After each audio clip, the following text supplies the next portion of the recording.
Sa susunod, te, pakiayos naman yung inuutos ko sa'yo. Pati dito sa bahay hindi ka masyado naglilinis. Alam mo naman na sinabi ko sa'yo na hindi pwede sa maraming alikabok ang anak ko.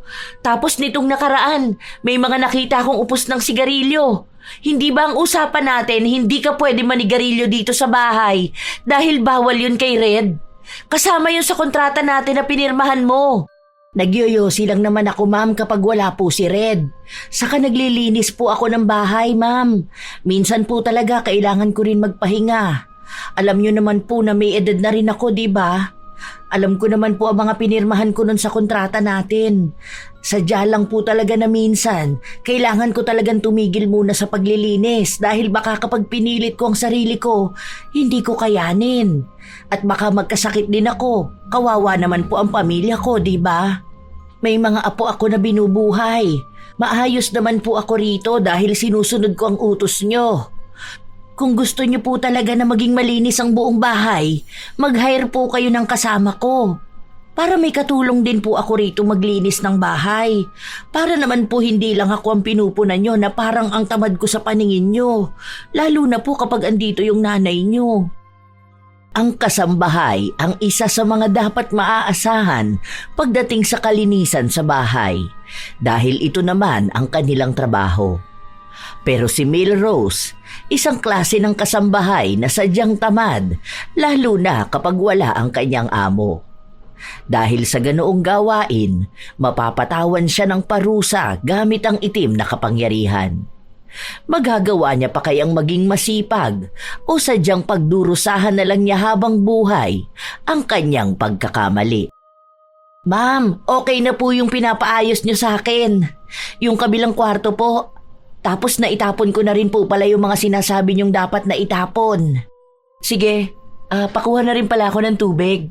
Yung hindi malamig tapos paabot ako nung vitamins ko rin. Tapos bukas, habang nasa school si Red, pakilipat na ako ng ibang mga gamit niya dun sa kabilang kwarto. May katulong ka naman bukas kasi andito si Kuya Boy.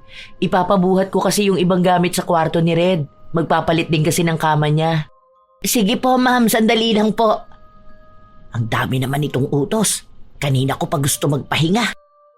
Halos 3 buwan pa lang si Milrose sa bahay ng kanyang amo na si Geraldine. Sa loob ng bahay, 2 lang ang kasama niya. Ang amo at ang 8 taong gulang na anak nitong si Red. Ang sabi ni Geraldine, halos 3 taon na rin simula nung maghiwalay sila ng asawa niya. Wala naman talaga siyang balak na kumuha ng kasambahay pero dahil masyado na siyang naging abala sa trabaho, kailangan niya ng maglilinis ng bahay at ng mag-aasikaso ng pagkain ng anak niya. Lalo na at pasukan na. Hindi naman si Milrose ang nag-aasikaso sa bata dahil bago pumasok sa trabaho si Geraldine, siya ang nag-aasikaso sa anak at ang naghahatid dito papasok. May sunduri namang sasakyan si Red kapag uuwi na. At kapag naman nasa bahay ang bata, responsable naman ito kahit na nasa murang edad pa lamang. Kaya ang tanging kailangan lang gawin ni Milrose ay ang mapanatiling malinis ang kapaligiran, lalo pat may hika ang bata, kaya hindi ito pwedeng masyadong mapunta sa maalikabok na lugar. Isang araw, habang mag-isa lang sa bahay si Milrose, hindi siya agad kumikilos dahil nakahiga lang siya sa sofa habang nanonood sa kanyang cellphone. Nakakatawa naman to. Hala, ayan na. Hala. Tuwang-tuwa siya sa kanyang pinapanood kaya hindi pa niya magawang maglinis ng bahay. Alam niya kung anong oras uuwi ang amo. At 1 oras bago ito umuwi, saka lang siya maglilinis para maabutan na talagang may ginagawa siya. Pero buong maghapon siyang nakatambay at nanonood lang o kaya ay natutulog. Hindi rin niya masyadong nililinisan ang buong bahay kahit na ang utos sa kanya ay dapat walang magiging tambak na kahit anong pwedeng magdala ng alikabok sa bahay. Bukas din ang aircon para hindi siya mainitan. Hindi naman ganun kayaman si Geraldine, pero sapat naman ang kita niya para kahit paano ay mabigyan ng maayos na buhay ang anak. Malaki rin ang pasahod kay Milrose kumpara sa ibang mga normal na kasambahay. Dahil ang akala ni Geraldine ay talagang masipag sa bahay ang nakuha niyang kasambahay. Ilang sandali pa, nakahilata pa rin sa sofa si Milrose hanggang sa dumating si Red. Pumasok sa kwarto si Red pero agad ding lumabas. Ate Rose, meron pong ano sa room ko. Ipis po. O ano naman? Di patayin mo. Alam mo na nga na nanonood ako rito eh. Mamaya pa ako maglilinis, nagpapahinga pa ako. Matanda na nga ako oh. Natatakot po ako. Para ipis lang natatakot ka na. Kalalaki mong tao. Kung takot ka, mamaya na kapag natapos na ako magpahinga. Pero po magpapalit po ako ng damit. Ay, sinabi na nga na mamaya na. Hindi mo ba ako maintindihan ha? Ang tigas ng bungo mo ah. Ano ba akala mo sa akin? Pwede na lang sumunod agad kapag gusto mo? Hindi naman ikaw ang nagpapasahod sa akin. Parehas kayo ng mami mo na panay ang utos. Tumabi ka nga dyan, istorbo ka. Para sa ipis lang. Sa susunod, matuto ka magpatay ng ipis ha? Lalaki ka, dapat hindi ka takot sa mga ganito. Wala kang ibang ginawa kundi umasa sa akin. Hindi na kumibo pa ang bata. Nang mapatay na ang ipis, bumalik na sa kwarto niya si Red. Habang si Milrose naman ay nagpatuloy na sa gawaing bahay. Sa kanya lang hinugasan ang mga plato na kanina pang umaga nakatambak sa lababo. Matapos noon ay nagsalang na rin siya ng uulamin para sa hapunan. Kasunod ay ang pagwawalis niya ng mabilisan. May isa pang ang kalat, balat ng pinagkainan niya kanina. Dahil maliit lang naman ito, sinipa niya na lang papunta sa ilalim ng sofa. Hindi naman daw yun makikita ng kanyang amo. Ganon ang gawain niya sa araw-araw. Hanggang isang araw, walang pasok ang kanyang amo. Yun ang pinakaayaw niya sa lahat dahil kailangan niyang kumilos maghapon. Ate Rose, palagay naman ako nito doon sa kusina pagbalik mo. Tapos kung pwede ka na rin magluto ng merienda ni Red. Wala pang stock, ma'am. Hindi pa po kasi ako nakapamalengke. Kasi po ang sabi niyo, bukas na lang po. Ay, hindi pa ba? O sige, mag-order na lang ako tapos kunin mo na lang mamaya pag nasa labas na. Baka kasi tulog ako pag uwi ni Red eh. Para sana makakain siya ng merienda niya. Hintayin mo na lang, te. Pasok na ako sa kwarto ko. Pasunod ako nito mga maiiwan ko. Pati yung charger ng laptop. Ay, oo nga pala. Bakit hindi pa na itatapon yung mga basura dun sa CR? Ay, sorry po ma'am. Nakalimutan ko. Ilalabas ko na yun dapat kanina eh. Kaso tinawag niyo ko kaya nakalimutan ko naman. Naglinis na rin kasi ako ng sala. Sige po, mamaya itatapon ko na yun. Basta hindi pwedeng magtambak ng basura sa CR. Tapos kapag alam na hindi na kailangan, wag na rin itambak dito sa bahay. Kahapon kasi, nakita ko pa yung box ng pizza andun sa upuan sa kusina. Nung nakaraan pa tayo kumain nun, di ba? Ayun po kasi ang sabi sa akin ni Red. Meron daw po silang project kaya kailangan niya ng box. Kaso hindi na raw po yata natuloy. Ngayon ko pa lang po itatapon. O sige te, basta ate ha, alam mo naman kung ano mga ayaw ko rito sa bahay. Alam mo kung ano mga bawal kay Red. Kasi nga mahirap na kapag inatake na naman yun ng hika niya. Kaya nga ayoko may mga nakatambak na kung ano-ano at ang bilis lang kumapit ng mga alikabok. Tapos konting alikabok lang pwedeng sumpungin ng anak ko. Opo ma'am, alam ko naman po yan. Kaya nga lagi rin po ako naglilinis. Minsan po talaga may mga nakakaligtaan ako. Si Red po kasi minsan may mga dala po siyang gamit galing sa school nila. Kaya yung iba po tinatambak niya rito o kaya dun sa kabilang kwarto. Pero ang totoo ay katwiran lang yon ni Milrose. Siya talaga ang may dahilan kung bakit hindi malinis ang bahay ni na Geraldine. Dahil hindi naman talaga niya inaayos ang paglilinis. May mga nakakaligtaan siya dahil hindi niya talaga nililigpit. Nagpapakitang gilas lang siya kapag nakikita siya ng kanyang amo. Ilang araw pa ang nakalipas, ang daming inuutos sa kanya ni Geraldine. Mga bagay na dapat naman talaga ay nalinis na niya. Ano ba naman yan? Hindi naman na makapagpahinga ang tao. Ngayon pa naman labas ng episode na hinihintay ko. Nakakainis. Bakit kasi ang daming arte? Hika lang naman yan. Yung apo ko nga may hika rin naman yun, pero hindi naman kami ganito kaarte sa bahay. Ay, konting alikabok lang akala mo sisinghutin na lahat ng anak niya. Sus! Ano pa naman yan? Sa tuwing kumikilos si Milrose, palagi na lang siyang nagrereklamo. Pero hindi naman niya ito pinaparinig sa kanyang amo. Minsan, sa anak lang nito na hindi rin naman nagsusumbong sa kanyang ina. Minsan kasi, sa sobrang abala ni Geraldine sa trabaho, hindi na sila masyadong nakakapag-usap ng anak. Kaya si Milrose lang talaga ang madalas nakasama ng bata. Mukha ring hindi pa masyadong naiintindihan ni Red ang mga nangyayari, kaya malaya ang ginang na gawin ang gusto niya. Isang araw, walang pasok sa eskwelahan si Red, kaya nasa bahay lang silang dalawa ni Milrose. Lagpas na ng oras ng pananghalian pero hindi pa rin sila kumakain. Hanggang sa nagtanong na si Red. Ate, nagugutom po talaga ako. Ang sakit na po ng tiyan ko. Mamaya na nga, last episode na to oh. Kumain ka na lang ng kahit na ano dyan. Wala pa akong gana magluto. Pagkatapos nito, iinitin ko na lang yung ulam natin kaninang umaga. Ang dami mong reklamo. May tinapay naman dyan binili ng mami mo ah. Yun na lang ang kainin mo. Sige na po, nagugutom na po talaga ako. Bahala ka dyan sa buhay mo. Kung gusto mo, kumain ka na doon. Kaya mo naman na sigurong magsandok ng pagkain mo. May ulam doon sa lamesa nakatakip. Tingnan mo na lang kung hindi pa yun sira. Kapag mabaho na, panis na yon. Doon ka na nga. Dito na ako sa nakakakilig na part ng pinapanood ko. Istorbo ka dyan. Hindi na lang kumibo ang bata. Nagpunta ito sa kusina at kumain.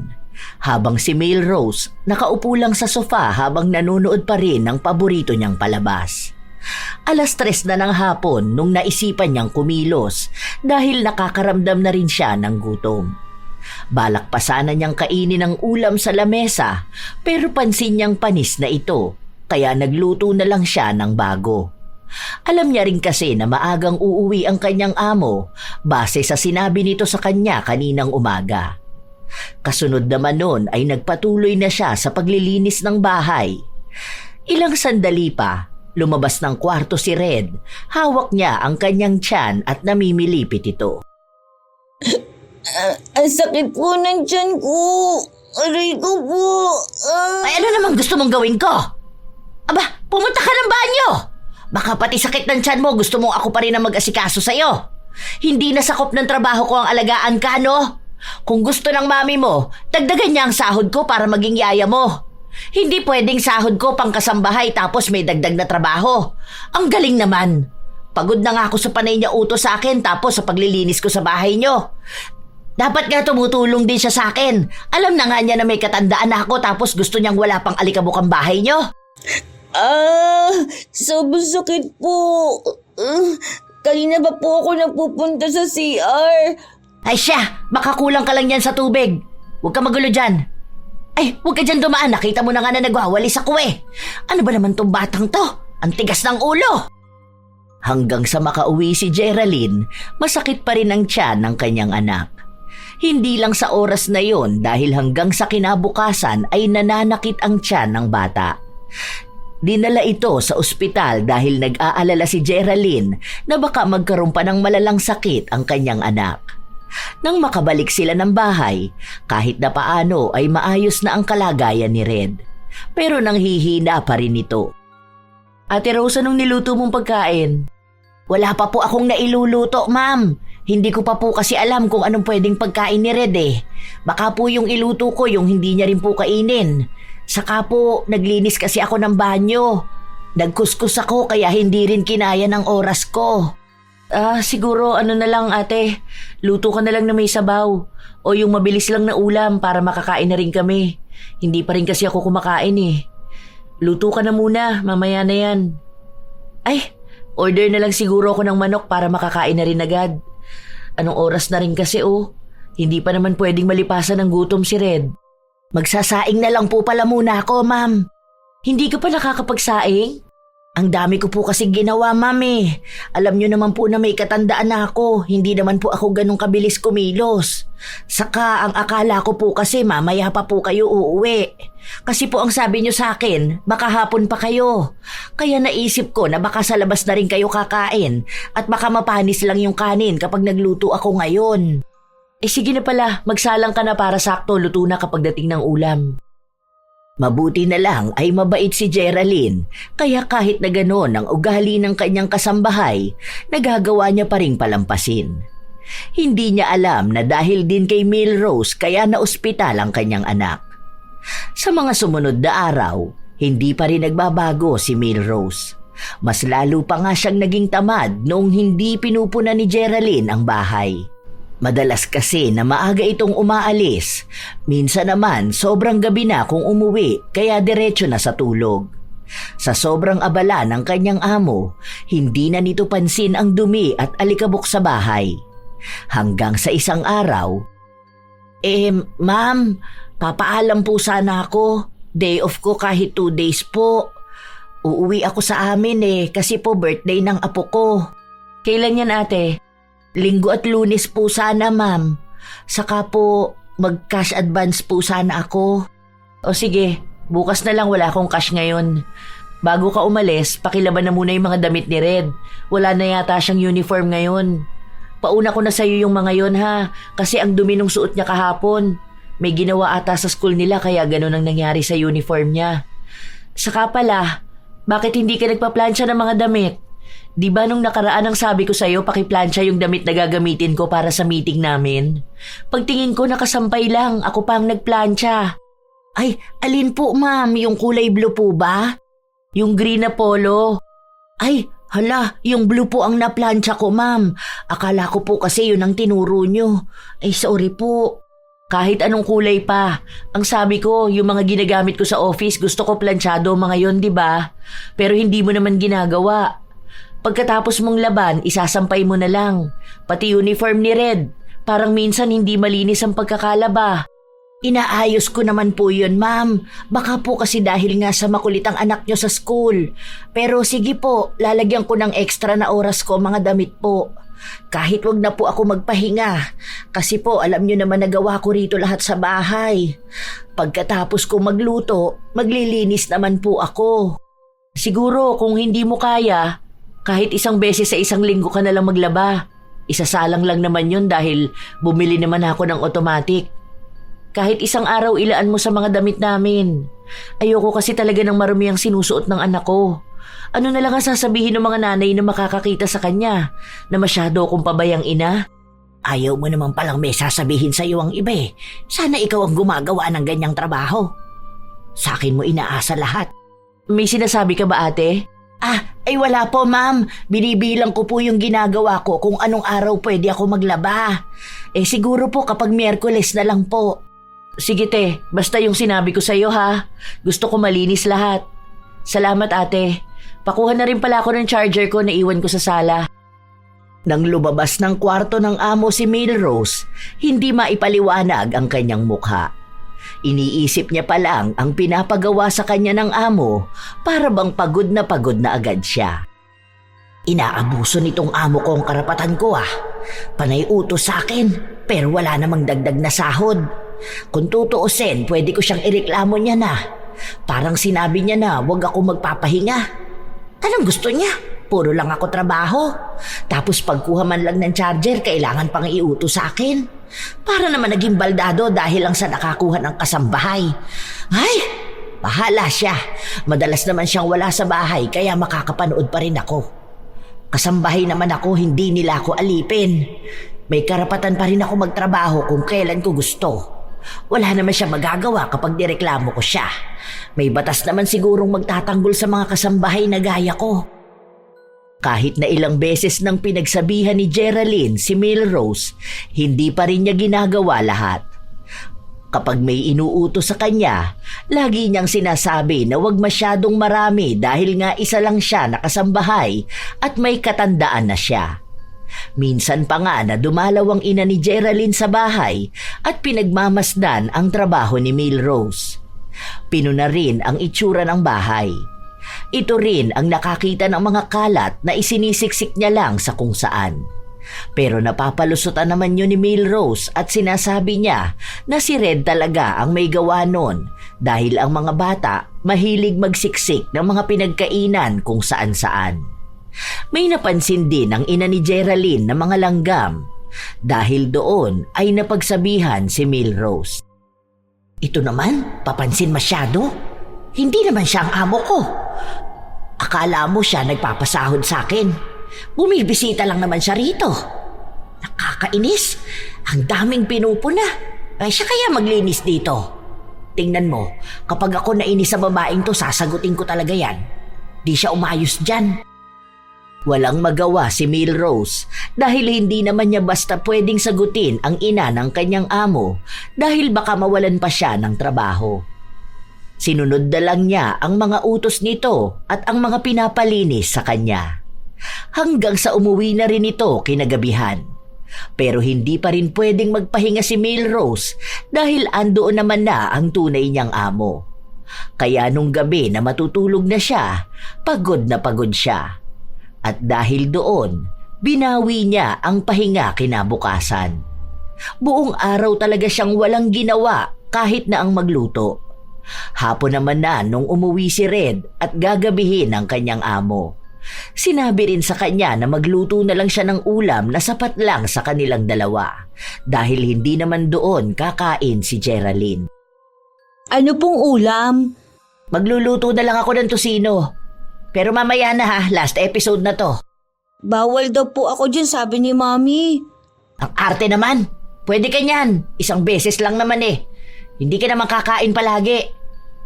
Kailan ka ba huling kumain nun? Diba last month pa? Ang OA lang kamo ng mami mo. Masama daw po yun sa kalusugan eh. Ay, mas masama naman kung hindi ka kakain, di ba? Mas masama kung malilipasan ka. Kaya kung may kakainin ka, kainin mo. Bawal-bawal ka dyan. Dalawa nga lang tayo. At sabi naman ng mami mo, lutuin yung para lang sa ating dalawa. Tinatamad ako magluto. Hindi ko alam kung anong pwedeng ulamin. Kaya pwede na yon. O kung gusto mo, mag-itlog ka na lang. Huwag ka maarte. Maraming kabataan ang hindi nakakakain kaya magpasalamat ka na lang. Buti nga inaasikaso pa kita eh. Kahit na hindi naman kasama sa trabaho kung alagaan ka. Yung apo ko nga hindi ko maalagaan dahil nandito ako sa bahay nyo. Kung makapagsalita si Milrose sa bata, para bang kasalanan pa nila kung bakit siya nagtatrabaho roon. Galing si Milrose sa kabilang bayan. Halos 2 oras ang biyahe niya makauwi lang sa kanila. Nung una, dapat ay uwian siya. Yon ang gusto niya pero nag-aalala si Geraldine dahil nakakapagod ang biyahe. Kaya ang naging usapan na lang nila ay 1 beses sa 1 linggo walang pasok si Milrose at pwede siyang umuwi sa kanila. Libre naman ang bahay at pagkain. Kaya wala siyang binabayaran na kahit magkano. Buo niyang nakukuha ang sahod at minsan ay may sobrang bigay sa kanya si Geraldine, lalo kung may pakisuyo sa kanya na sinasabi niyang labas na sa trabaho niya. Pero kahit na ganon, hindi pa rin nawawala sa kanya ang pagrereklamo na para bang hindi niya pinili na mangamuhan at maging kasambahay. Ginagawa lang naman niya yon para tustusan ang pangangailangan ng kanyang mga apo na hindi kayang sustentuhan ng mga magulang nito dahil walang mga trabaho. Ilang araw pa ang nakalipas, dumating ang 2 araw na uuwi si Milrose sa kanyang pamilya. At nagbigay pa ng mga lumang damit ni Red si Geraldine para ibigay sa apo niya. Tingnan mo to, kasya sa'yo to apo. Ang ganda, di ba? Buti na lang binigay yan ni Ma'am. Matagal ko na yan nakikita doon sa kwarto ng anak niya eh. Marami pa nga yan, kaso hindi naman binigay sa akin yung iba. Hindi pa raw kasi niya maharap na tingnan yung mga damit na hindi ginagamit ng anak niya eh. Grabing pagod ko doon sa trabaho ko. Paano? Hindi naman kasi naglilinis yun. Talagang inaasa na lang sa akin lahat. Mano sana eh, na kapag nakakita siya ng kalat o wala siyang pasok sa trabaho, magwalis man lang sana siya, di ba? Hindi naman sobrang yaman. Ano lang, sakto lang. May 4 na kwarto yung bahay, tapos naka-aircon yung sala nila. Hindi naman mansyon ang bahay pero ang arte. May hika kasi yung anak nun. Hindi raw pwede kahit alikabok. Para namang mamamatay agad anak niya kapag may alikabok ang bahay nila. Naghahanap nga ako ng batas na magsasabi na hindi pwedeng abusuhin ng pagtatrabaho ng kasambahay para hindi ako laging pagod. Hanggang sa bahay nila, walang ibang ginawa si Milrose kundi ang magreklamo kung ano-anong pinagsasasabi niya sa mga nakakausap niya. Lahat naman ng inirereklamo niya ay mga normal na dapat na trabaho ng isang kasambahay. Kahit na nasa bahay nila ang ginang, ganun din naman ang ginagawa niya. Mas naging pagod pa nga siya sa pag-aasikaso sa pamilya niya kaysa sa pagtatrabaho. Mas marami pa ang pahinga niya sa bahay ni na Geraldine kaysa sa pahinga niya noong wala siyang pasok.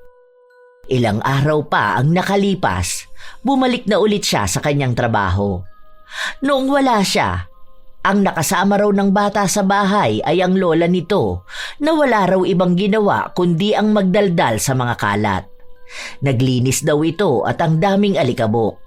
Kaya galit na galit ito kay Milrose at sinabi nga raw na palitan na siya sa trabaho. Buti na lang ay si Geraldine na lang ang nagpaliwanag na baka hindi lang yun agad nakita dahil bago nga raw umalis ang kasambahay, ang pinaasikaso sa kanya ay ang mga damit nila. Malinis naman ang bahay ngayon. Hindi na muna ako magtatrabaho dahil pagod ako sa biyahe. May ulam pa naman dyan para mamaya pag uwi ni Red. Marunong naman pala maglinis Ibig sabihin, kaya na nila yan. Para naman hindi rin ako masyadong napapagod. Lalo na at may katandaan na rin ako. Ay naku, makanood na nga muna. Buong hapon na hindi kumilos si Milrose. Halos natapos na niya ang kanyang pinapanood. Ganun siya ng halos 3 araw. Inaasikaso niya lang ang bahay at mga kalat kapag alam niyang nandyan si Geraldine. Okay na to. Hindi naman kailangang malinis na malinis tong bahay niya. Kung gusto pa niya maging sobrang linis, abay dapat kumuha pa siya ng isang katulong pa. Hindi yung ako lang ang kikilos lahat. Saka na yung pagtupi ng damit ng anak niya. Dapat nga tinuturuan yung bata na yun Ay, oo. Tama. Ako nga ang magtuturo sa bata na yon para naman matulungan ako kapag andito sa bahay. Nang magkaroon naman ng silbi. Pinuntahan ni Milrose si Red sa kwarto nito. Tulog ang bata pero ginising niya ito at inutusan na magtupi ng mga damit niya. Pagkatapos daw nun, tuturuan niya rin ang bata na maghugas ng plato. Ayan, hugasan mo lahat yan, pati yung rice cooker. Hindi po ako marunong.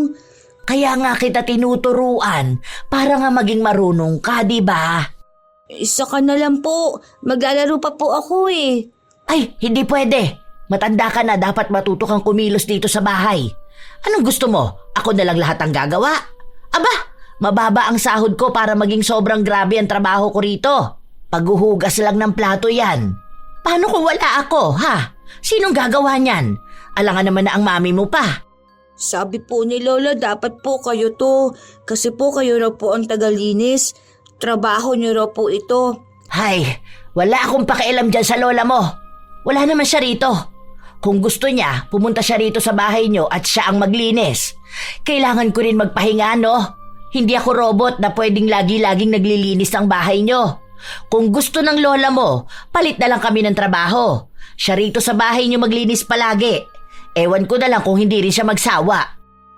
Nagrereklamo ang bata pero walang pakialam sa kanya ang kanilang kasambahay. Muling bumalik sa sala si Milrose. Nagbukas ng aircon at saka siya nanood. Ilang sandali pa, hindi niya inaasahan na biglang uuwi si Geraldine. Naabutan siya nitong nakahiga sa sofa. Ma'am, ang aga niyo naman pong umuwi. Bakit hindi po kayo nagsabi sa akin? Nagchat-chat naman po kayo sa akin kapag uuwi na po kayo, di ba? Nakalimutan ko magsabi Nasaan si Red? Tulog ba? May dala pa naman akong pasalubong sa kanya. Ma'am, ano po kasi? Nasa kusina po siya. Ang sabi niya po kasi gusto niya raw matuto maghugas ng plato. Alam niyo naman po ang mga bata, di ba po? Ako naman po, tinuruan ko siya. Para po alam niyo yun, maging responsable naman po siya. Sorry po ma'am kung hindi po yun pwede. Inaalala ko lang po ang magiging kinabukasan niya. Wala namang problema ron, pero bawal kasi yun masyadong mapagod eh. Bukas pa ang aircon, tapos bukas yung bintana. Baka mamaya ang taas na ng bills niyan. Bukas pa yung TV, wala naman yatang nanonood. Naglilinis po kasi ako ng bintana, ma'am. Kanina po nandito si Red, kaya po nagbukas ako ng aircon. Sabi niya po kasi naiinitan siya. Sandali po, tatawagin ko lang siya ha. Nawili na po ata doon sa kusina. Nagmadali naman si Milrose na magpunta sa kusina. Dahil ayaw niyang maabutan ng amo ang pinapagawa niya sa anak nito. At para hindi rin agad na makapagsumbong ang bata. Hoy! Psst, bilisan mo. Tama na yan. Andyan ang mami mo. Huwag kang magsusumbong sa kanya, ha? Kapag nagsumbong ka, naku, aawayin talaga kita kapag wala siya. Sige na, pumunta ka na doon. Umayos ka, ha? Tayo lang ang madalas na magkasama. Yari ka talaga sa akin. Palaging tinatakot ni Milrose ang bata. At dahil nga bata pa ito, madali siyang nasisindak.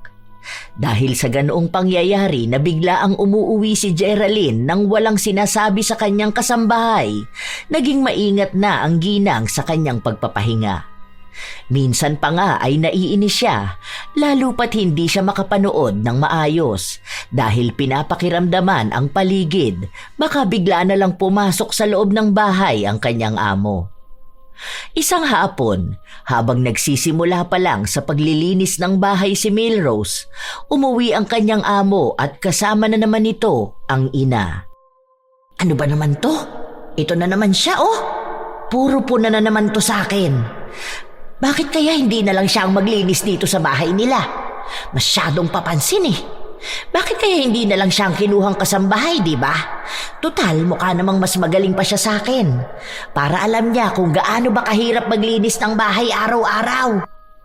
Sinabi ng ina ni Geraldine na ang daming alikabok sa gilid-gilid. Tinuro pa ang mga agiw sa loob ng kwarto ni Red.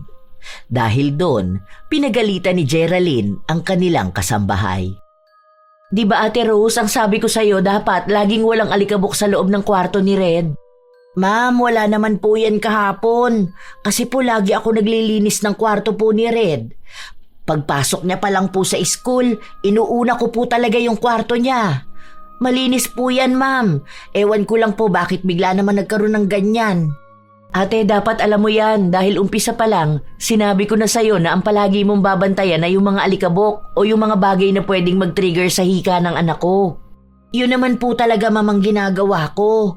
Pero siguro po may mga hindi ako nagagawa dahil po busy ako sa ibang bagay. Tulad po ng pagluluto at paglalaba po. Ma'am, isa lang naman po kasi ako rito sa bahay niyo. Itong air purifier, nilinisan mo na bang filter? Every 2 to 4 weeks to ha? Ginawa ko na po yan last week, ma'am. Kahit po tingnan nyo yan, malinis pa po yan. Bakit may mga tambak na namang gamit dito? Di ba pinalipat ko na sa'yo to nung nakaraan? Hindi mo ba to inaleste? Ay naku ma'am, hindi ko po alam. Baka po kinuha na naman ni Red. May isa pa nga pong laruan siyang kinuha eh. Minsan po kasi hindi ko napapansin ang ginagawa niya. Isa rin to sa babantayan mo, te ha? Kapag may kukunin man si Red, pagtapos na siya, huwag itatambak dito sa kwarto niya. Isa kasi yan sa nagiging dahilan kung bakit nagkakaroon ng alikabok. Alam mo naman po ang bata, minsan kahit na pagsabihan, hindi nakikinig.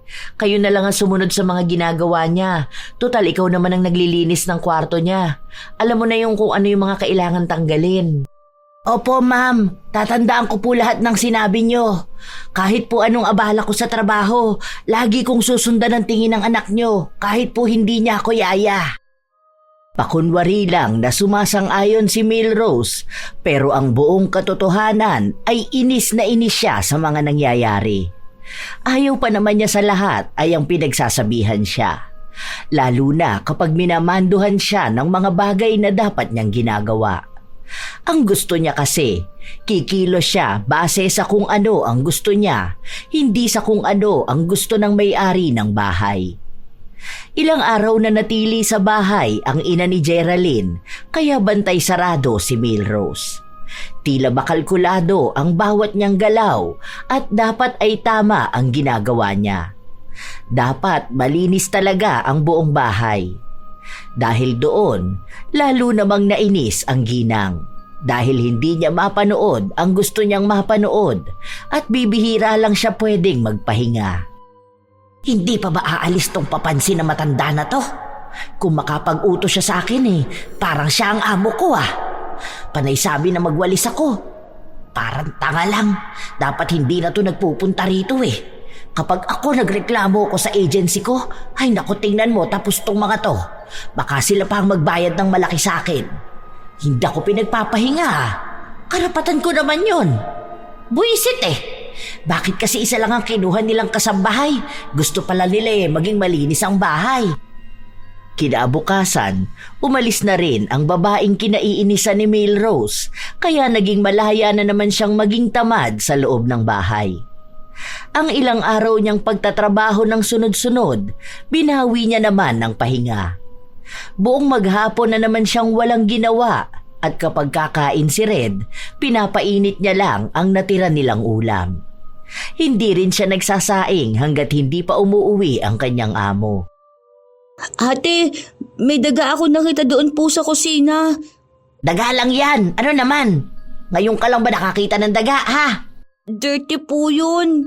Ang arte mo naman bata ka. Sa mundong to, marami talaga ang mga daga. Huwag ka nga maging maarte dyan. Akala mo talaga anak ka ng presidente ng Pilipinas. Pati daga kailangan pang pakialaman. Kung hindi ka naman inaano ng daga, huwag mong pansinin. Ano? Bakla ka ba at takot na takot ka sa daga?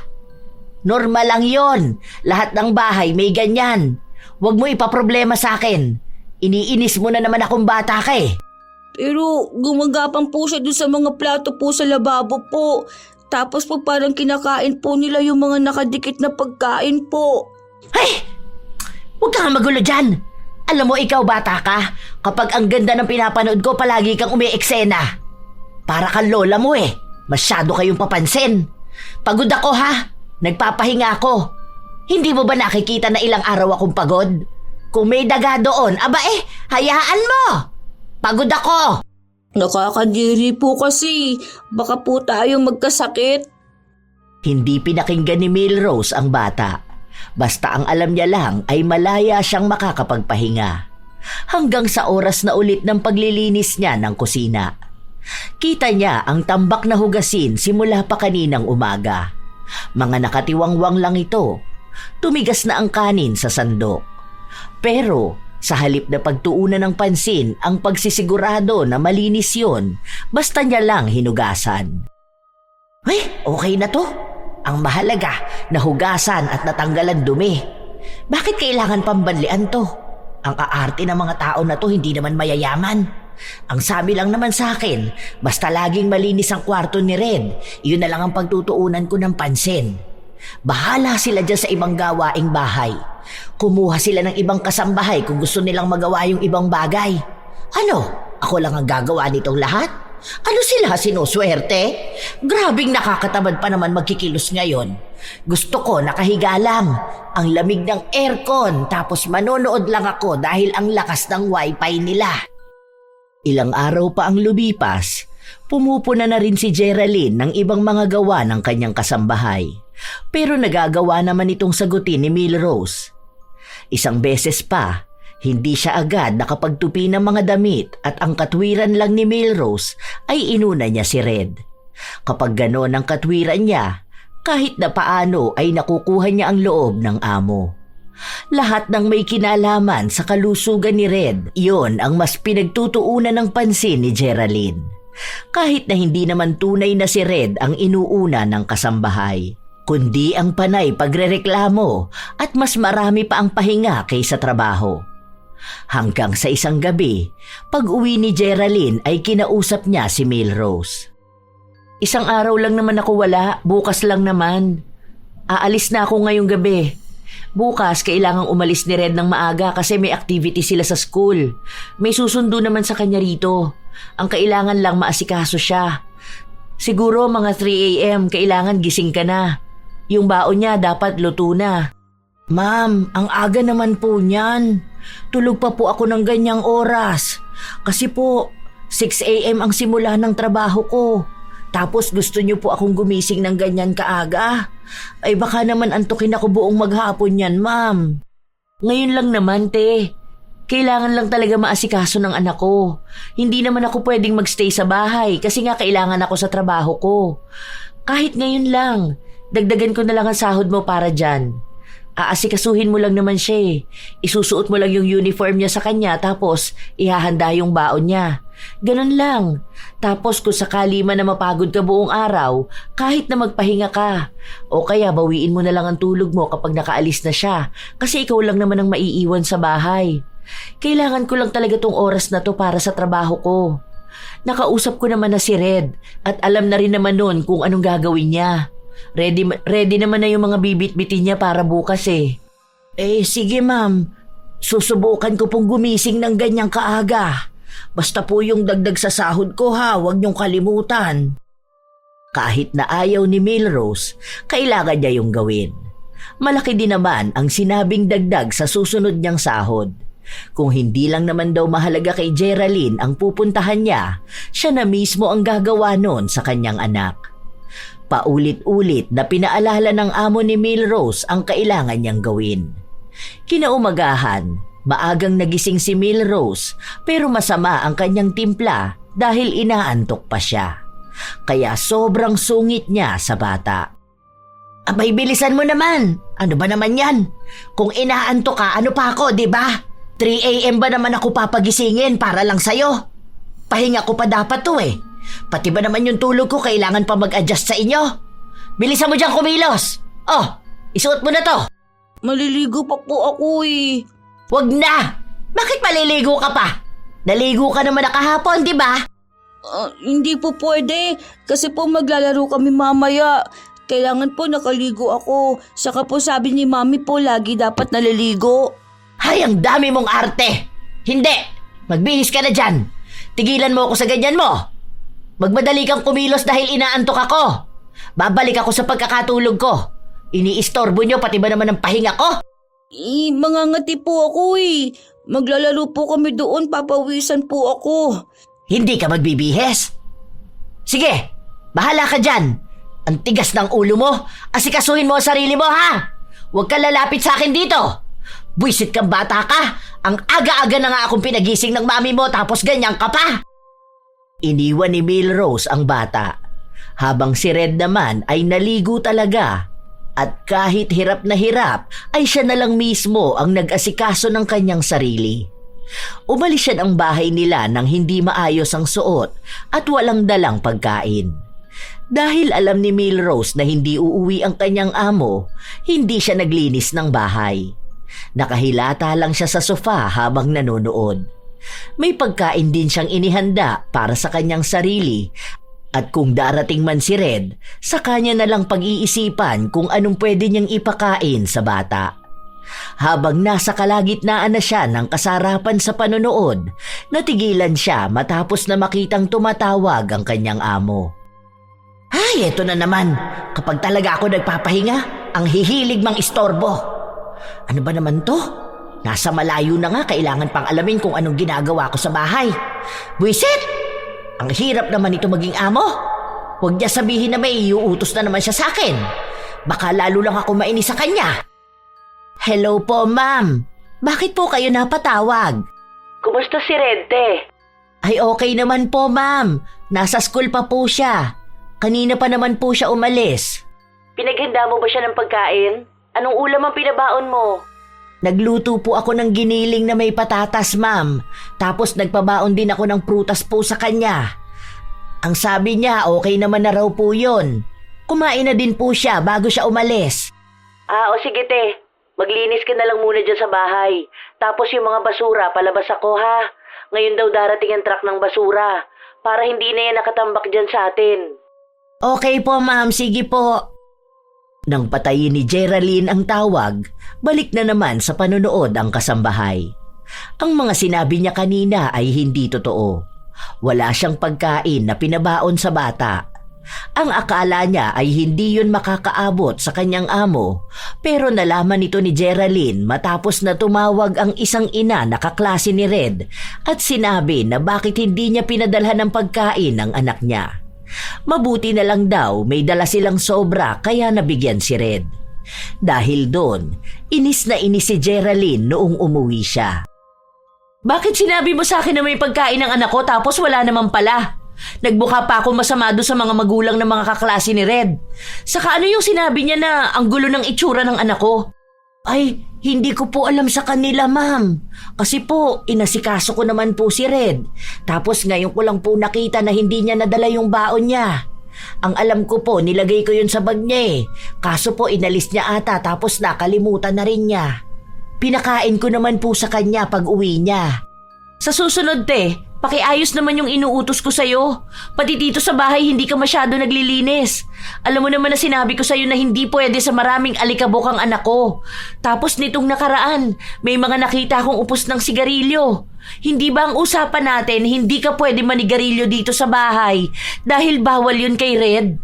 Kasama yun sa kontrata natin na pinirmahan mo. Nagyoyosi lang naman ako, ma'am, kapag wala po si Red. Saka naglilinis po ako ng bahay, ma'am. Minsan po talaga kailangan ko rin magpahinga. Alam nyo naman po na may edad na rin ako, di ba?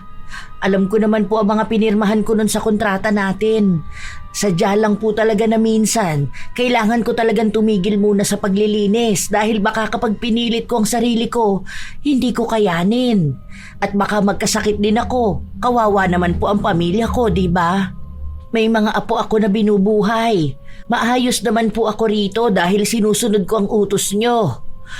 Kung gusto niyo po talaga na maging malinis ang buong bahay, mag-hire po kayo ng kasama ko. Para may katulong din po ako rito maglinis ng bahay. Para naman po hindi lang ako ang pinupunan nyo na parang ang tamad ko sa paningin nyo. Lalo na po kapag andito yung nanay nyo. Naiintindihan ko naman, Kaya nga hindi kita pinipilit magtrabaho, di ba? Na may pahinga ka naman talaga. Pero sana, alam mo kung anong lugar mo, kung anong trabaho mo. Matagal ka ng kasambahay, marami na ring amo ang nakahalubilo mo. Sana alam mo kung ano yung ayaw at gusto ng mga amo mo. Lalo na sa akin dahil ako, nag-iingat lang ako para sa anak kong may sakit. Hindi kumibo si Milrose pero sa kalooban niya ay may inis siyang nararamdaman. Nang matapos ang buong araw, nasa loob siya ng kanyang kwarto kung saan kausap niya ang kanyang anak sa cellphone. Diba? Bakit naman ganun ang sasabihin niya sa akin? Naiinis ako kasi kahit naman sabihin na amo ko siya mas matanda naman ako sa kanya. Ang inaano ko, sana ayusin niya rin ang sarili niya. Bakit kaya hindi niya subukan na dito siya sa bahay? Tulungan niya ako maglinis, diba? Sa busy nga siya sa trabaho niya kaya napapabayaan niya ang anak niya. Tapos pati ba naman yon iaasa niya sa akin? Ano? Dahil ba sa pinapasahod niya lang ako? Ang galing niya naman. Sumang-ayon naman ang kanyang anak. Kahit na hindi naman kinuwento ni Milrose ang ginawa niya. Para kasi sa mga anak niyang binubuhay niya, siya lang palagi ang tama. Kung sasalungat sila sa sinasabi niya, natatakot sila na baka hindi na siya magbigay ng pera. Kaya kahit na may mali siya, wala ni isa sa pamilya niya ang handang magtama sa kanya. Kahit paulit-ulit na lang na ibang tao ang sinisisi niya sa pagiging tamad. Ito pa ha, pati ba naman yung kasiyahan ko na pagyoyosi kailangan pa niyang sitahin? Ano, porkit ba't andito ako sa kanila, ang gusto niya kontrolado niya rin ang buhay ko? Aba, hindi naman pwede yun. Pwede ko siyang ireklamo nito sa agency ko. Ang pagiging reklamador at tamad ni Milrose ang dahilan kung bakit siya natanggal noon sa dati niyang pinapasukan. Nahuli kasi siya ng kanyang amo na buong maghapon walang ginagawa at tuwing sahod ay mahilig siyang bumali. Minsan, kapag inuutusan siya, matagal pa bago niya gawin. Kasama na yon sa kanyang record, kaya walang kumukuha sa kanya. Sadyang hindi lang yon nakita ni Geraldine dahil nagmamadali rin siya noong araw na pipili siya ng kasambahay. Nakita niya kasi na ilang dekada na rin kasambahay si Milrose, kaya umasa siya na maayos itong magtrabaho. Hanggang sa nagpatuloy ang pagiging tamad ni Milrose. Minsan, kahit na umuwi na ang kanyang amo, ang dami pa ring kalat ng bahay. Kung hindi pa yon sisitahin, hindi pa niya lilinisin. Isang araw, naabutan ni Geraldine na nakatambak ang mga plato sa lababo. Ate Rose, pwede bang pagkatapos kumain maghugas ka na agad ng plato? Huwag naman ganun na itatambak pa sa lababo. Alam mo naman na ayoko ng ganun, di ba? Tingnan mo, tutong na yung mga kanin na nakadikit sa kutsara. Tapos hindi man lang isalansa ng maayos ang mga hugasin. Ang sakit sa mata makakita ng ganun. Gagawin ko po sana kanina yan, ma'am. Kaso nga lang po, bigla naman po sumakit ang mga kamay ko. Nagpahinga po ako saglit. Kaso po, nakita ko marumi ang kwarto ni Red, kaya po naglinis ako. Ang tagal ko po, kasi nga po, itinaas ko pa yung kama. Baka po kasi marami ng alikabok sa ilalim. Tapos, nagpalit ako ng sapin ng higaan niya. Sige pala, hugasan mo na yan tapos banlian mo lahat ha. Alam mo naman na allergic ako sa dumi. Matapos yung sabihin ni Geraldine ay umalis na rin siya dahil pagod siya buong maghapon. Kinabukasan, walang pasok si Geraldine kaya nanatili siya sa loob ng bahay. Kung saan nagpapakitang gilas na naman si Milrose para ipakita na ang dami niya talagang ginagawa. Pero ilang sandali pa ay narinig ni Milrose na may kausap sa cellphone ang kanyang amo. Mukhang naghahanap ito ng bagong kasambahay. Ang buong akala niya ay magdadagdag ng tao sa bahay, pero ang totoo ay naghahanap na ng kapalit niya. Nalaman niya lang ito matapos na magsabi sa kanya ang kanyang agency. Nangamba siya na mawalan ng trabaho at baka mahirapan na naman siyang makahanap ng bagong amo. Kaya kinausap niya si Geraldine. Ma'am, sige na po. Huwag niyo naman po akong paalisin dito. Kailangan po ng pamilya ko ng tulong ko eh. Ako lang po ang may maayos na trabaho para sa kanila. Ang babata pa po ng mga apo ko. Kung mawawalan po ako ng trabaho, baka po sila hindi makapag-aral. Sige na, ma'am. Ano po bang ginawa kong mali kaya gusto niyo akong alisin? Pansin ko kasi na hindi maayos ang trabaho mo, Ate Rose. Kita ko yung mga damit namin, hindi maayos ang paglalaba mo. Tapos ang dami ko nakikitang kalat sa bahay. Sa mga sulok-sulok. Tapos madalas ka mo na pagod ka. Baka kasi dahil tumatanda ka na rin. Naaawa naman ako sa'yo pero kasi hindi mo na kaya ang trabaho mo. Baka magkasakit ka rin. Ang kukunin ko na lang yung mas bata pa. Ma'am, sige na po. Huwag naman po sana ganito, ma'am. Parang awaan niyo na po. Pangako, aayusin ko po ang pagtatrabaho ko. Huwag niyo lang po akong palitan. Pinapangako ko po sa inyo na hindi po kayo magsisisi na ako po ang kinuha niyong kasambahay. Nadaan ni Milrose ang kanyang amo sa pag-iyak niya rito. Kaya hindi natuloy ang pagpapalit ng kasambahay. Para makuha ulit ang loob ni Geraldine, nagpakita ng kasipagan si Milrose. Inayos niya ang paglalaba ng mga damit, ang buong bahay at sinigurado niyang walang makikitang mali ang kanyang amo. Hindi niya kasi akalain na nagmamasid lang si Geraldine. Ang buong akala niya kasi ay hindi nito napapansin ang kanyang katamaran dahil lang sa hindi siya nito pinagsasabihan. Nakuha nga ulit ng ginang ang tiwala ng kanyang amo. Hanggang sa nakampante na naman siya. Kaya balik na naman siya sa kanyang pagiging tamad. Ilang araw pa ang nakalipas habang wala si Geraldine. Nakatambay lang ang kasambahay habang kanina pa nagpapausok ng kanyang sigarilyo. Kaya napalabas ang bata sa kanyang kwarto. Ate Rose, pwede po wag po kayo magganyan? Mag-ano? Huwag ako magyosi? Bakit mo ba pinapakialaman ang kasiyahan ko, ha? Ano yan? Bakit nagtatakip ka ng ilong mo?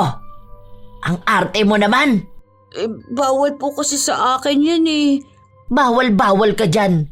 Walang bawal sa'yo. Puro lang kamo kaartehan ng mami mo.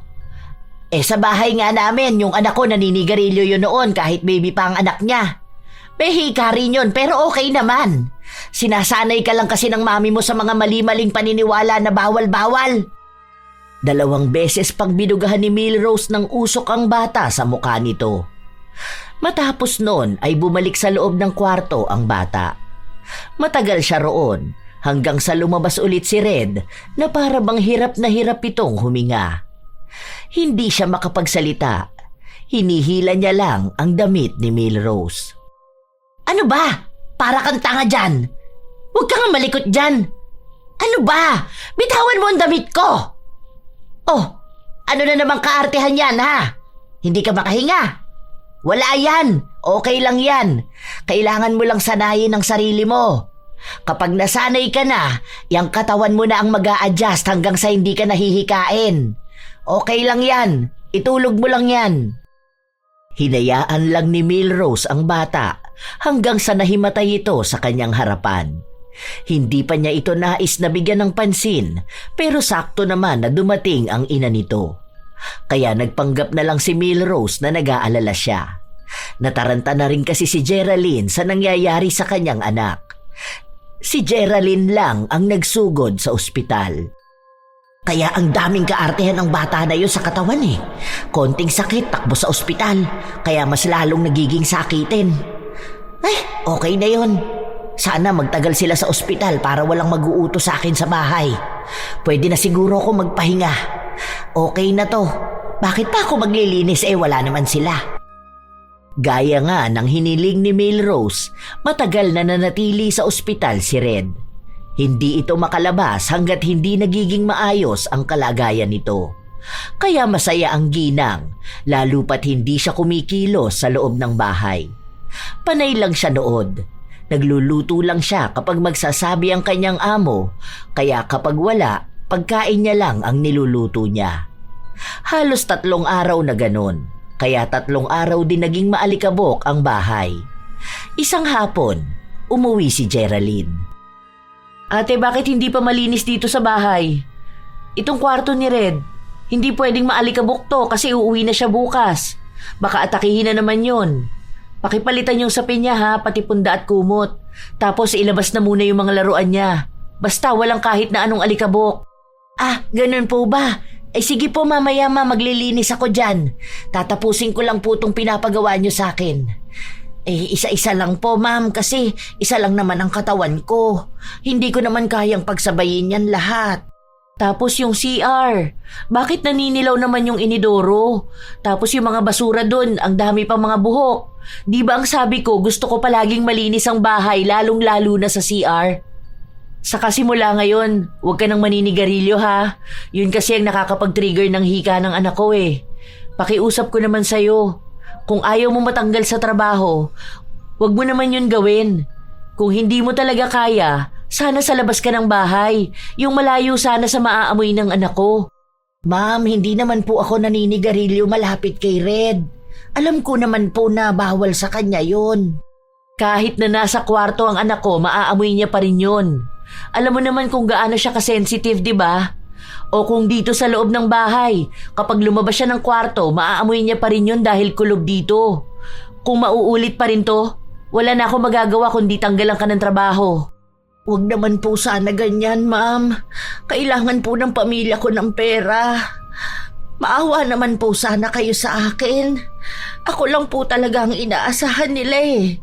Baka po magutom sila kapag wala na akong sinasahod. Kung gusto mo ng trabaho, ipakita mo na karapat-dapat ka sa trabaho. Dahil hindi kita pinapasahod para lang maging tamad dito sa bahay. Lalo na ang ipahamak ang anak ko. Malinaw naman po sana ang naging usapan natin nung unang araw mo sa trabaho. Ako kasi yung klase ng tao na ayaw ng tamad eh. Kasi mabigat sa buhay kapag tamad ang isang tao. Kaya kung tamad ka ate, wala na akong magagawa kundi ang tanggalin ka. Mukhang hindi na kaya pang daanin ni Milrose sa pagpapaawa ang kanyang amo. Nagsabi na rin sa kanya ang agency niya na baka sa mga susunod na buwan ay alisin na siya. Lalo na kung makakahanap ng bagong kasambahay. May mga nakakausap na si Geraldine at nagiging pihika na rin ito sa paghahanap ng tatao sa bahay nila. Dahil nadala na siya sa ginagawa ni Milrose. Hindi niya lang ito matanggal agad dahil hindi pa tapos ang kontrata nila. Sa susunod na buwan pa lang ito matatapos.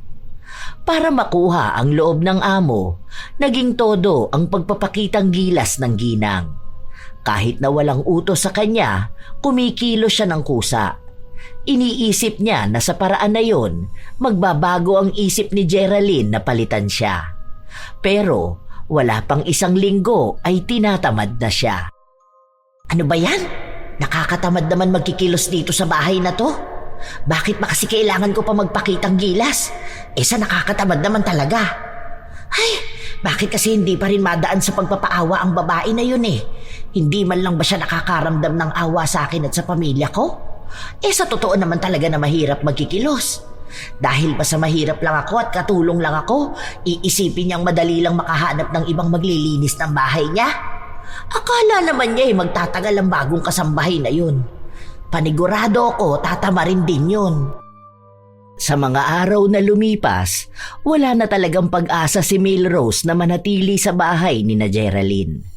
Sinasabihan na siya nito na 2 linggo na lang siya sa bahay dahil darating na ang bagong kasambahay.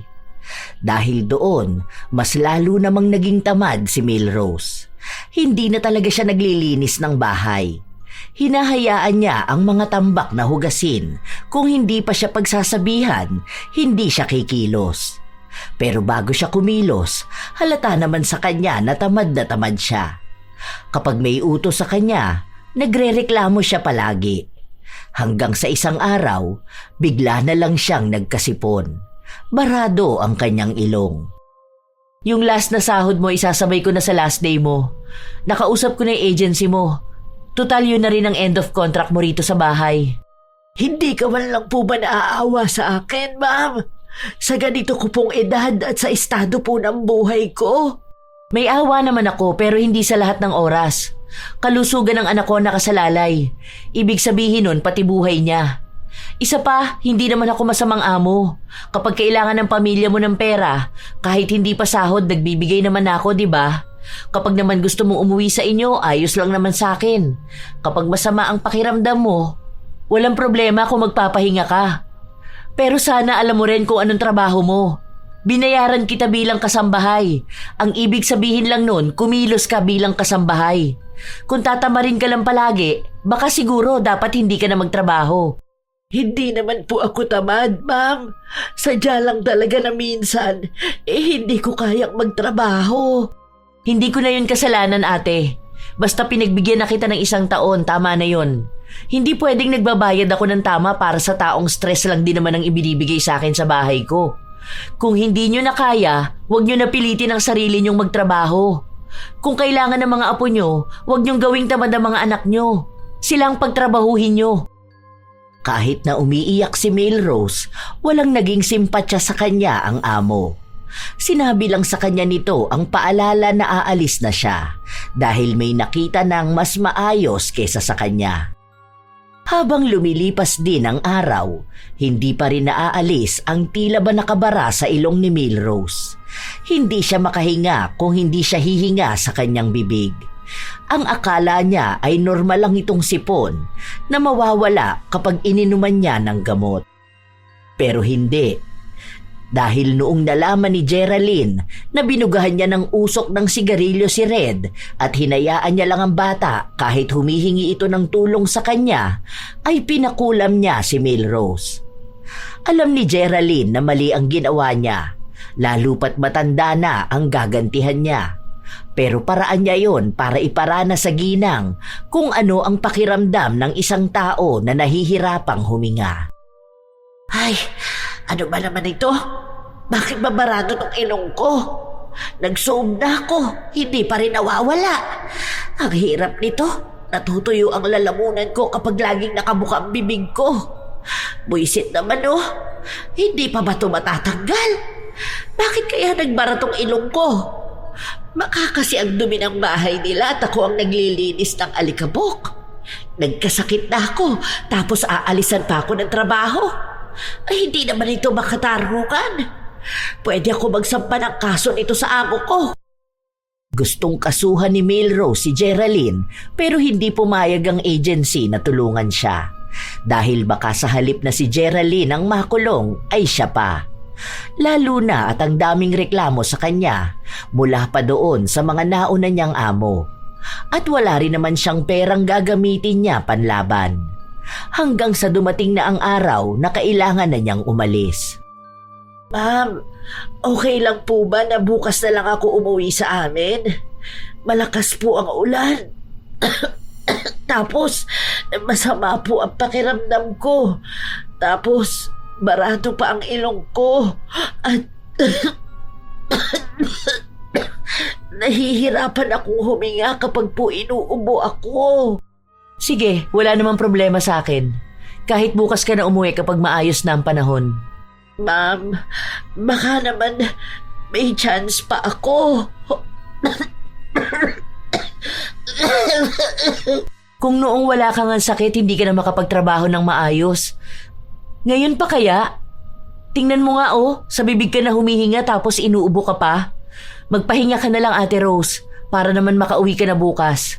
Ma'am, sige na po.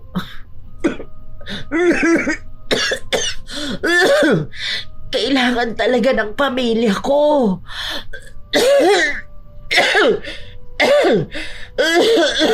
Kung kailangan pala ng pamilya mo, bakit nagsayang ka ng opportunity? Nabigyan ka na ng trabaho kahit na ganyan na ang edad mo tapos hindi mo pa inayos ang trabaho mo. Sana sa susunod kung sakali man na may kukuha pa sa'yo bilang kasambahay, ipakita mo na dedikado ka sa trabaho mo. Mabait naman ako sa'yo pero hindi na ako sasagad pa sa kabaitan ko. Maayos kitang pinatapos ng kontrata. Kahit pwede na ako mag-file ng reklamo sa katamaran mo.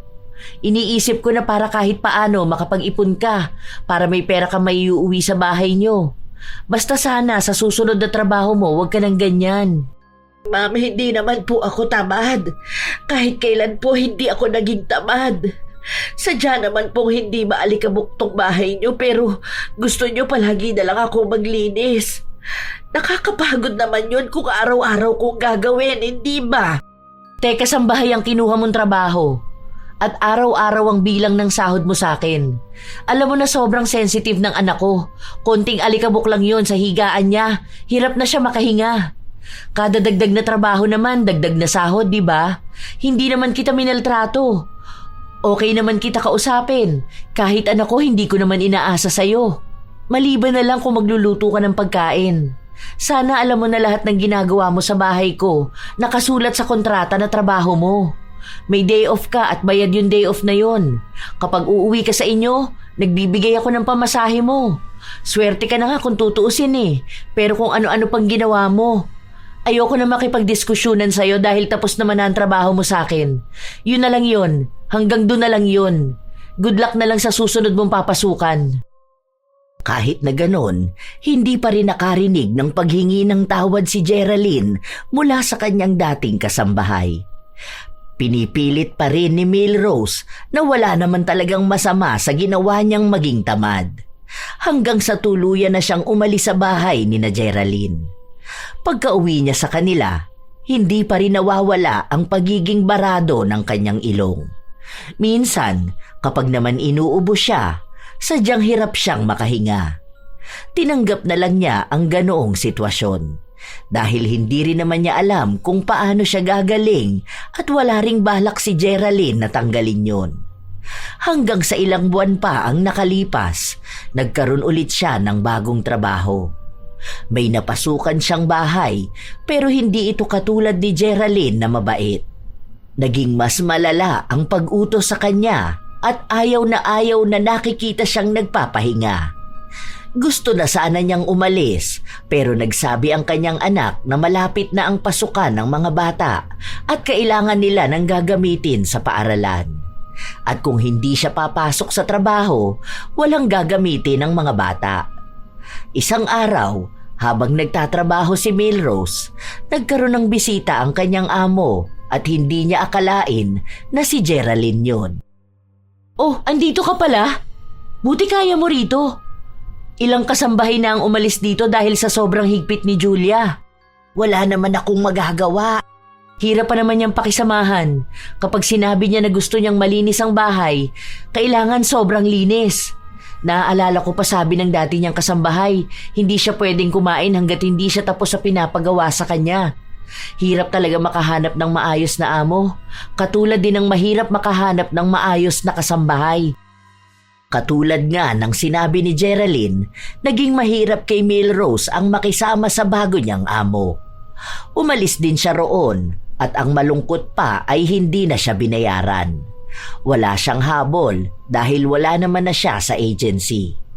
Kusa na lang siyang nakakakuha ng mga taong naghahanap ng kasambahay, pero wala na siyang makita na kasing ayos ni Geraldine. Lahat ng mga amo na nakakasalamuha niya ay sobrang hihigpit. May iba pa na hindi nagpapasahod ng tama. Maliit lang din ang bigay sa kanya dahil nga sa matanda na siya at nagiging sakitin pa. Hindi na kasi naaalis pa ang problema niya sa paghinga. Nagiging malala rin ito sa tuwing maninigarilyo siya o kaya ay mausok ang paligid. Dahil nga sa bibig na lang siya humihinga, hirap na siya sa kanyang buhay. Doon lang siya labis na nagsisi. Kung hindi niya lang sana sinayang ang pagkakataon na maging amo si Geraldine, hindi sana siya hirap humanap ng mapapasukan. Kung naging maayos siya noon at hindi naging tamad, marahil ay may matino siyang trabaho. Pero alam niya, kahit na ano pang pagsisisi niya, wala na siyang magagawa. Hindi na niya kailanman maibabalik ang magandang oportunidad na sinayang niya dahil lang sa katamaran. Ika nga, nasa huli talaga ang pagsisisi. Maraming tao ang nakakalimot sa halaga ng kanilang tungkulin, lalo na kung ito'y paulit-ulit na gawain o tila nakakasawa. Ang pagiging kasambahay ay hindi simpleng trabaho lamang. Ito ay isang tungkuling nangangailangan ng tiyaga, malasakit at dedikasyon. Hindi ito para sa mga taong tamad o walang pusong maglingkod. Dahil sa bawat araw na lumilipas, ang kasambahay ay nagiging sandigan ng tahanan. Ngunit sa kasamaang palad, sadyang may mga kasambahay na nakakalimot ng kanilang tungkulin. Sa halip na maging maaasahan, sila pa ang nagiging pabaya. Madalas nakikita ang mga gamit na hindi maayos, mga gawaing hindi tinatapos at mga utos na laging may reklamo. Palaging sinasabi na hindi sila alipin kahit na simpleng bagay lang naman ang gagawin nila na bahagi naman ng kanilang trabaho. Minsan pa, inuuna ang cellphone kaysa trabaho at kapag nahuli sa gawain, magdadahilan na lang. Hindi nila naiisip na bawat kilos ng katamaran ay may kapalit. Pagkawala ng tiwala, respeto at minsan ng kabuhayan mismo. Isang marangal na trabaho ang pagiging kasambahay. Pero aminin man natin, ito talaga ang isa sa nakakapagod na trabaho. Kaya hindi ito maaari sa mga taong ayaw kumilos at tatamad-tamad. Naway sa anumang trabaho, makitaan ng kasipagang gawin ang tunay na tungkulin. Dahil tandaan na ang katamaran ay magdadala lamang ng kahihiyan at pagsisisi, ngunit ang kasipagan ay magbubunga ng respeto, tiwala at magandang kinabukasan. Katulad na lamang ng kasabihan na kung ano ang itinanim mo sa iyong gawain, yun din ang iyong aanihin sa iyong buhay. Tunay naman mga apo na nakakapagod ang maglinis ng bahay o kumilos, pero sadyang ang mga kasambahay ang isa sa mga inaasahan na maging katuwang sa gawaing bahay. Pero mukhang may mga kasambahay rin talaga na tamad. May nakilala na ba kayong ganito mga apo? Nakaranas na rin ba kayong makasalamuha ng taong katulad ni Milrose? Kung ganon, maaari nyo bang ibahagi sa amin para naman aming mabasa? At naway may natutunan kayo mga apo sa ating bagong kwento ngayon. Shout out sa ilan sa mga masusugid na tagapakinig ng mga istorya ni Lola Telang. Cassandra Cory, Teresa Entona, Mabel 2021, Ashley Domingo, Giselle Flores, Sky Maminta, Miss Kopiko ng Pangasinan, Cherry Joy Totanes, Felisa Makahig, Mary Jenny Rilrea Batiduan, Kalas Kalas, Saffron Kaminade, Flordelisa Galang, Rosaline Jimenez, Marie Minao. Shout out din sa inyo, music lover Abby, Noemi Garcia Pabunan, Emer DLS at sa Obligasyon Family ng Kamalig Albay, Lizelle Sato, Michelle Okumura, John Cyrus, Lot Antonio, Ami Pacana, Geraldine Narbasa, Mary Jane Rico, Josine Mamangon, Teresa Llorca, Isabel FD, Elisa Diaz, Charmini Carpon, Ces 9510, Nilda Dultra, Maricar ng Qatar, Daiben, Mary Joy Bentic, Assorted Love Hurts KSA, Larnie Azurin, Dada Mashala Gonzales, Charmaine Ebon. Shout out din sa mga apo ko na hindi nawawala sa tuwing may upload ang lola. Ito ang inyong Lola Telang at maraming salamat sa palagi ninyong pakikinig mga apo.